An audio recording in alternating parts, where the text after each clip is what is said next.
Bapak, Ibu guru, salam sehat untuk kita semua. Pada kesempatan ini, kami akan membagikan materi dengan judul memodifikasi modul ajar sesuai prinsip pembelajaran berdiferensiasi untuk jenjang PAUD yang diperoleh pada modul 2 persiapan pembelajaran berdiferensiasi PAUD. Sumber belajar ini terdapat pada platform Merdeka Mengajar dengan topik yaitu penyesuaian pembelajaran dengan kebutuhan dan karakteristik murid PAUD. Ya, silahkan diakses melalui platform Merdeka Mengajar dengan menu pelatihan mandiri. Poin-poin penting pada topik ini adalah yang pertama, pada PAUD, asesmen diagnostik itu terdapat pada setiap kegiatan pembelajaran harian, sehingga bisa juga disebut sebagai asesmen harian. Yang kedua, guru PAUD harus memiliki catatan asesmen harian yang menuangkan kesiapan belajar murid sesuai dengan kemampuannya. Yang ketiga, catatan asesmen harian dapat berupa catatan anekdot. Nah, ini yang paling mudah untuk diterapkan oleh guru. Jadi guru selalu membawa catatan, boleh dicatat saat kegiatan atau pada selesai kegiatan di hari yang sama ya.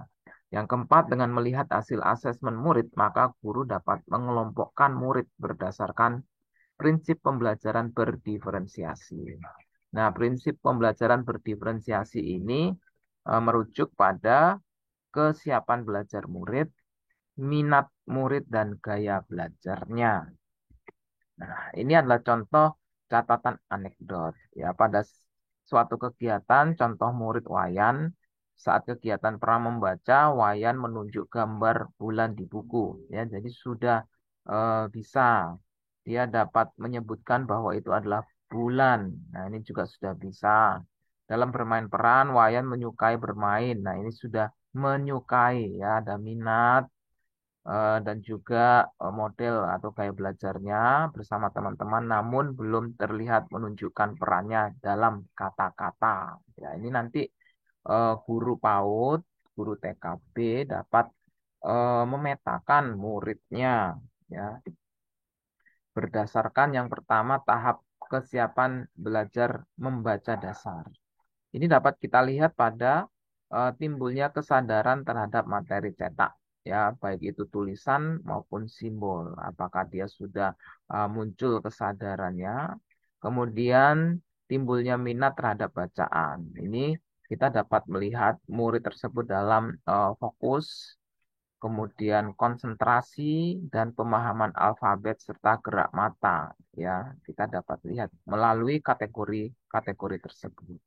Kemudian tahap mengenali gambar, simbol, atau tanda. Ya, pada saat ditunjukkan gambar, dia sudah tahu gambar apa itu.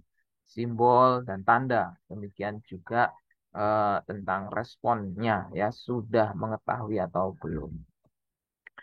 Minat murid, ya, apakah yang nampak pada reaksi murid mengenai hasil tindakan, kemudian yang diungkapkan dalam bentuk celotehan-celotehan, karena ini adalah murid PAUD ya, dan refleksi kegiatan yang mereka ikuti.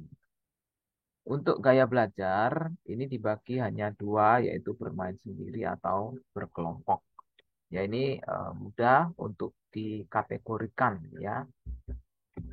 Kemudian ya pada pembagiannya kita dapat melihat di sini ya. Pembagiannya yaitu berdasarkan pemetaan kesiapan belajar.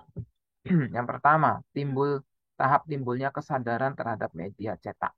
Nah, ini sudah ada, belum muncul, atau sudah muncul, ya. Kemudian tahap mengenali gambar, simbol atau tanda, belum muncul atau sudah muncul. Tahap timbulnya minat terhadap bacaan belum muncul atau sudah muncul. Kita dapat lihat di sini Yonas sudah muncul, dan sudah muncul. Laila sudah muncul, dan sudah muncul. Nah, ini kelompok kesiapannya hampir sama ya berdasarkan kesiapan belajarnya. Kemudian berdasarkan minat. Nah, minat dalam bermain peran. Ini Yonas sudah muncul. Laila sudah muncul. Ini catatannya dalam gemar bercerita. Yang lainnya bisa diajak berdiskusi. Ya ini minatnya ya. Kemudian senang mendominasi, senang menari, senang membaca. Nah, di sini kita dapat lihat ya pemetaan anak yang eh, beraneka ragam ya walaupun ada 4 di sini berdasarkan minatnya itu sudah terlihat eh, minatnya masing-masing. Kemudian pemetaan berdasarkan gaya belajar atau orientasi kelompok. Untuk Yonas dan Jani senang berkelompok, sedangkan Laila dan Alit senang sendiri. Nah, kita dapat lihat yang senang berkelompok ini memang cocok untuk disatukan dalam kelompok. Sementara yang sendiri-sendiri, guru dapat memberikan atau memodifikasi modul ajar yang sesuai dengan kedua jenis minat tersebut. Jadi Bapak dan Ibu guru, pembelajaran berdiferensiasi ini dimulai dari pemetaan murid. Ya, karena pemetaan murid ini merupakan modal dasar dalam melakukan pembelajaran berdiferensiasi. Sekali lagi untuk memetakan murid tadi sudah ada beberapa hal ya, ada 3 hal yang dapat kita lihat. Kemudian untuk modifikasi modul ajar berdasarkan prinsip pembelajaran berdiferensiasi PAUD itu ada 3, yaitu melalui proses belajarnya, melalui kontennya atau melalui produknya. Dan guru dapat memodifikasi setelah melakukan pemetaan. Dan bagian yang dimodifikasi tentunya pada modul ajar PAUD-nya. Nah, demikian yang bisa kami sampaikan. Kami merekomendasikan ya untuk materi ini agar dipelajari oleh Bapak dan Ibu guru PAUD secara khusus dan melakukan praktek nyata dalam kelas masing-masing.